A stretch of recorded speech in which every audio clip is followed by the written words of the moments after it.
40 most frequent questions about Generac generators. We have covered 20 questions in the last two videos. I'm going to the third part of this video that we have.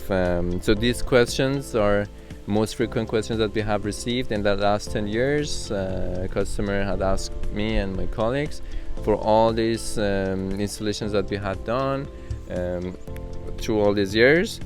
So today we are going to the third part of these questions. So the first question for today is, what are the risks of flooding or water damage to the generator, and how can they be prevented? So we always put a 3-inch base, concrete pre-made base under the generator, and the generator itself has another 3-inch of base. There is another gap, then the engine starts. So technically there should be more than 6 inch of flood of water to go through the generator, which is pretty rare. But still, if you think that that's gonna happen, you need to put a base underneath. Number 2, how do I test the generator's functionality without causing disruption?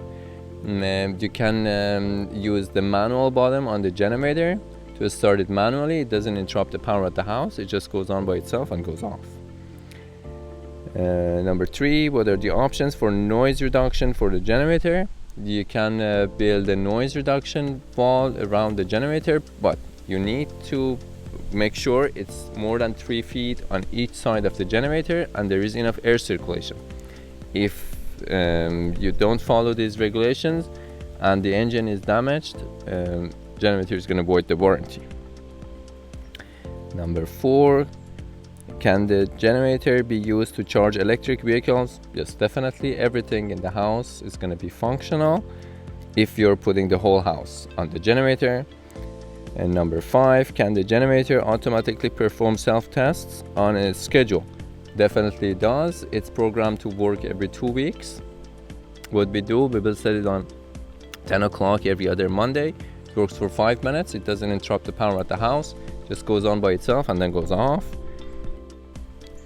Number 6, how does the generator impact energy efficiency in the home?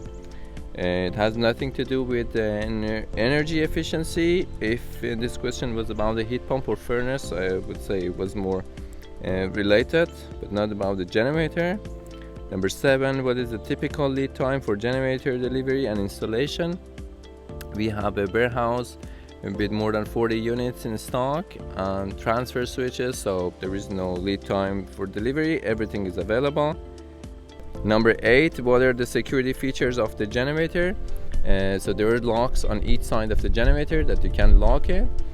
Also, we bolt the generator to the base. It's pretty heavy, nobody technically can take it. Number 9, how does the generator handle the simultaneous use of high power appliances? So if there are some appliances, big loads that are going on at the same time, it might overload the generator. What we have to do is to put a smart management module or use the system integrated system in the transfer switch to postpone those loads. Number 10, and the last question for today is, can the generator be operated manually if the automatic system fails? Definitely, you can turn it on manually, and even you can transfer the transfer switch manually. It's not supposed to be like that. It's supposed to be functional automatically, but if ever there is something wrong and you want to do it manually, there are some there are ways to do it manually.